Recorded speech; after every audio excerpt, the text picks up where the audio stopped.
Hey, how's it going? It's Raven from One Spark Entertainment. And I don't mind the quality. I'm kind of driving at the moment, but I just wanted to put my mind out there and maybe give people an update on Shades of War. So the game's coming out great. Everything that was originally intended to be in the game is in the game. The game is complete. Here's where things get a little bit fuzzy and what I am currently working on. So online play was always a maybe. Maybe I'll do that later. But then I was just like, you know what? Why not? Why not put it in?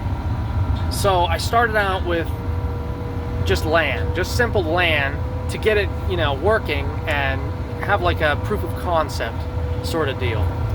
So I implemented LAN, and it took me a couple days, but I eventually got it, functioning pretty good.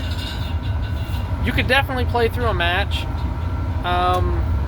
It was missing some things like the relations with the AI characters. If you had AI in your map, I didn't sync that yet.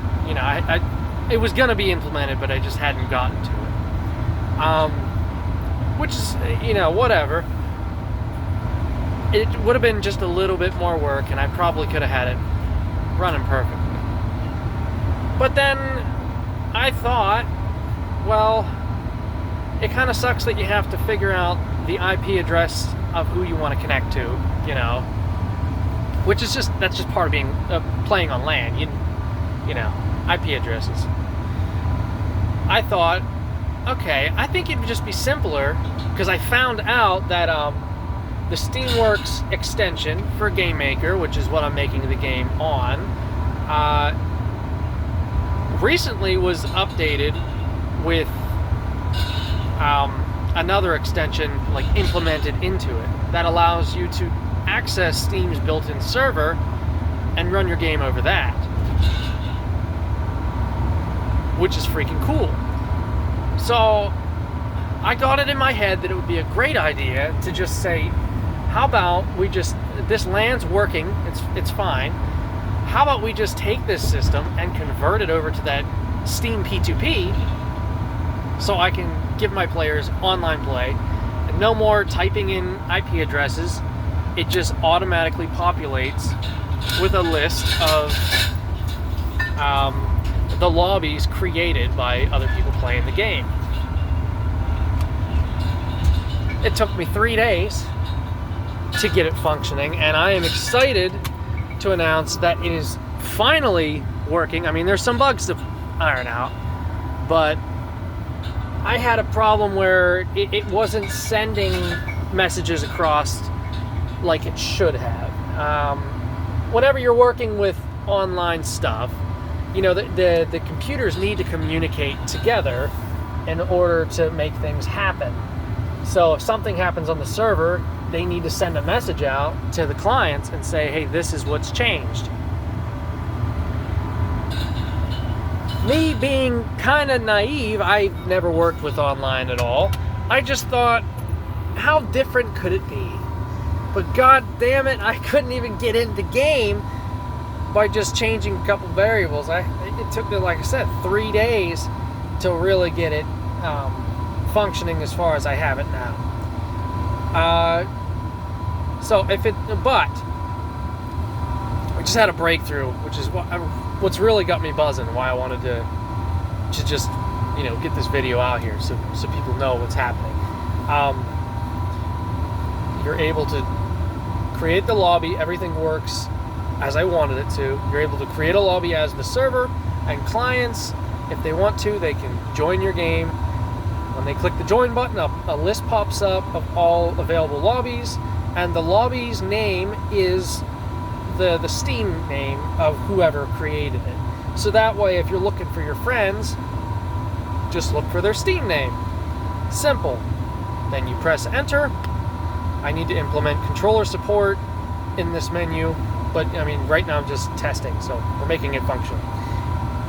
Anyways, you're able to get in, the lobby's good, they're communicating now. That was a big issue. I just fixed that. I think I fixed it today.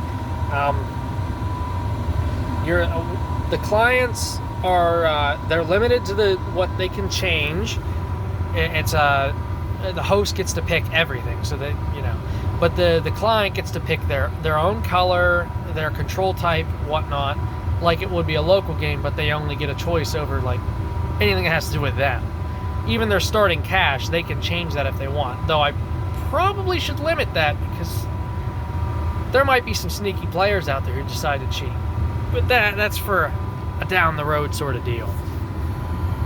Once that's all said and done, client clicks ready, and then the host picks the map. Boom, game starts. Everything looks correct on the server side. There's just I think player one's control type is automatically set to LAN, which it's not actually LAN, it's just that's leftover code from before. So player one can't move. Should be a simple, couple hours of me figuring out what's going on here, changing that. And the client sees the map updated correctly. The client can move and play just fine. Whenever they go to create a tower, though, for some reason it tries to create 2 towers, one that's correct and one that's technically down the list by 1. I think I know what's causing it, but still kind of annoying. It's just a lot of ironing out bugs. That's all it's gonna be. But I'm telling you, by the end of this weekend, I should have Steam P2P running perfectly on Shades of War, and I am just excited about that. Whew. Let me know what you guys think in the comments. If you guys are following the game or whatnot. If you haven't heard of the game, go ahead and check out the release trailer down below. I'm not really a trailer guy.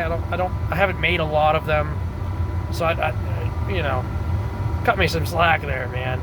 But I'm hoping for a success. The game is fun. Everyone who's tried it likes it so far. I'm just looking for some feedback and maybe a wish list if you haven't gotten to that yet. Go ahead and check it out on Steam. I'll have the link in the description. Peace.